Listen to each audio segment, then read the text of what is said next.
Bo village was located in the northeastern desert region of Kenya, a small settlement that had been inhabited by the Samburu tribe for generations. The red soil here sparkled like gold in the summer and turned a muddy brown during the rainy season. The desert stretched for miles around the village, filled with thorny bushes, wild berry trees, and acacia trees whose roots penetrated deep into the ground. Beneath these trees were ant hills where snakes and scorpions hid. In the vast grasslands, herds of zebras, giraffes, and occasionally elephants could be seen. In the summer, temperatures could reach up to 50 degrees Celsius, while nights were extremely cold. The villagers believed that this land had become sacred due to the spirits of their ancestors. The villagers wore traditional shuka clothing, adorned with colorful beaded necklaces. The harshness of the seasons had etched deep wrinkles on their faces, but their eyes held a strange strength. Nida was born in this village. She lived with her parents, 2 brothers, and a younger sister in a traditional African hut. Their home was made of mud and grass, with a roof covered in palm leaves. Everything in their home, from utensils to furniture, was crafted locally. Nida's day began before dawn. She would leave the house with her mother, balancing empty containers on her head as they walked 5 kilometers to fetch water from the well.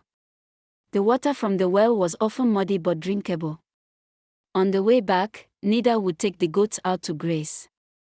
Despite the exhausting labor throughout the day, she would visit her teacher, Mr. Kopinga, every evening, where he taught a few fortunate children from the village. Mr. Kopinga was the only person in the village who had received formal education. He was a patient and kind teacher who gave special attention to Nida, recognizing her passion for learning. His small school was essentially a room in his house where children sat on the ground to learn. Nida's greatest dream was to become a doctor. This dream was born when her 8-year-old sister died of malaria. The nearest hospital was 2 days away, and by the time they reached it, it was too late. "I will become a doctor and treat my village," she would repeat to herself. This dream gave her strength in every hardship. Nida kept her book safe in a corner of the hut. One of them was an old book that Mr. Kopinga had gifted her. The title was The Human Body, and it contained basic medical information. Whenever she had the chance, Nida would study this book. Life in Nida's village was continuing in its traditional manner. Every full moon night, the villagers would gather and participate in the traditional dance, adumu, that lasted all night. Nida's mother was the best warrior dancer in the village, painting her face white and red for the adumu. Nida was also learning this dance from her mother. Twice a year, the village celebrated the Eshu festival when young boys proved their bravery by hunting lions. Nida wished to be the first girl in the village to gain medical knowledge and serve the people. Nida was 12 years old when the worst drought in history struck Bo village. For 9 consecutive months, not a single drop of rain fell. The rivers had dried up, and the lakes had turned into salt flats. Agriculture had completely ceased, and there was no fodder left for the animals. Nida was trying to live her daily life, but conditions were worsening day by day. Early in the morning, when she went to fetch water from the well, she would find long lines waiting. The water level was dropping every day. The food crisis was getting worse. The villagers could only manage 1 meal a day, which mostly consisted of dry bread and salt. Nida saw how most of the village children had to leave school. They had to go to distant areas in search of food. Many families had left their homes and migrated to cities in search of better conditions. In this beautiful village, which once used to be a symbol of greenery, only despair and darkness now prevailed. Nida's family was also facing severe hardships. Her father decided that they would have to take her out of school as well. "Your brother needs to work, and you must help at home," he said, his eyes filled with deep despair. "We need all hands to survive." Nida was heartbroken by her father's decision. She loved studying so much that she had spent many nights studying, but now the basic necessities of life were becoming obstacles in her path. During this time, Nida had a brilliant idea. Nida did not give up. She asked Mr. Kopinga to speak to her father. The next day, Mr. Kopinga visited Nida's home. He had a detailed conversation with her father for an hour. Mr. Kopinga said, "Your daughter has amazing potential. She is not just learning from books, she is learning the lessons of life. If you let her study, one day she will bring honor to the entire village. This will not only benefit her but will also be a source of progress for all the villagers." Mr. Kopinga explained to Nida's father how education could break the cycle of poverty. He also showed her father Nida's books and explained how she had made handwritten notes on the blank pages of her books. After a few days of struggle, Nida's father finally agreed. He realized that this opportunity would not come again.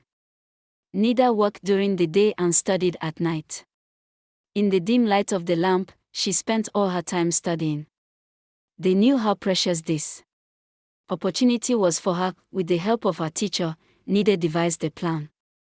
She would work early in the morning, take a short break at noon, and despite fatigue, she would reach Mr. Kopinga's house in the evening for lessons. Sometimes she would study late into the night, then go back to work before sunrise the next morning. Nida was 16 when representatives from a non-governmental organization called Educate Africa came to the village. They were running a program to provide scholarships to bright students to study at a major school in the capital. Nida shared her story with the volunteers. She explained how she had continued her studies despite harsh conditions, how she worked all day and studied at night. She also mentioned her dream of becoming a doctor and serving her village. 3 months later, one morning while Nida was taking the goats out to graze, Mr. Kopinga ran up to her, holding an envelope. Bore the logo of Educate Africa. With trembling hands, she opened the envelope and began to read. It was a full scholarship. Her dream was about to come true.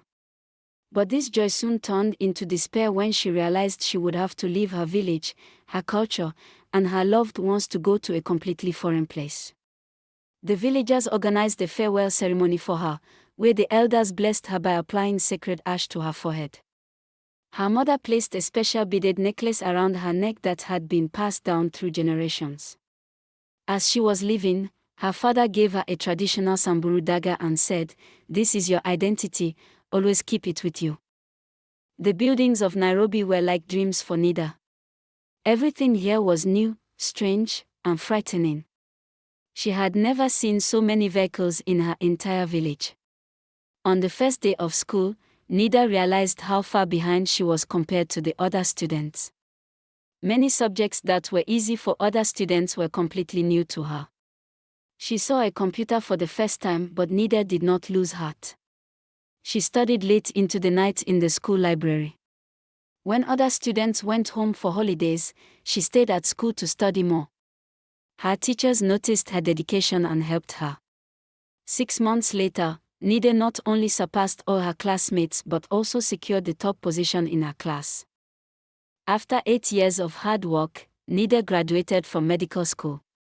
She focused particularly on the lack of medical facilities in rural areas. After graduation, Nida decided to return to her village. "There is no benefit in gaining education if you do not share it with those who nurtured you," she said in an interview. Nida established a small clinic in her village, which she named Negoni Yito, House of Hope, to the tune of the traditional African hunter song, Nehemiah Sapok. The strong walls of the clinic were made from local red clay, cow dung, and grass, providing coolness in the heat and warmth in the cold.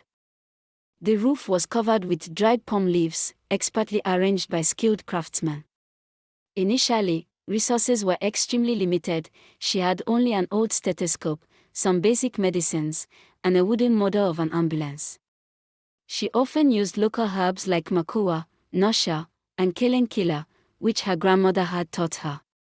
During the opening ceremony of the clinic, the village elders blessed her with traditional dances and songs.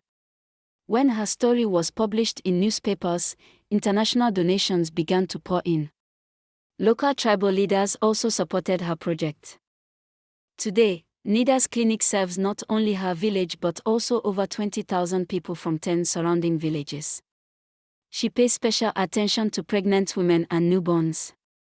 She has started a program to train local girls in basic healthcare, maternal care, and traditional African medicine. At the end of each year, she holds a large tribal festival in front of the clinic to raise awareness about health. Nida's story is one of an unheard voice that has the courage to fulfill its dreams, no matter how adverse the circumstances may be. It is the story of a brave girl who has changed not only her life but also the lives of hundreds of others. Conclusion. In the now desolate Bo village, whenever girls are stopped from studying, mothers tell the story of Nida.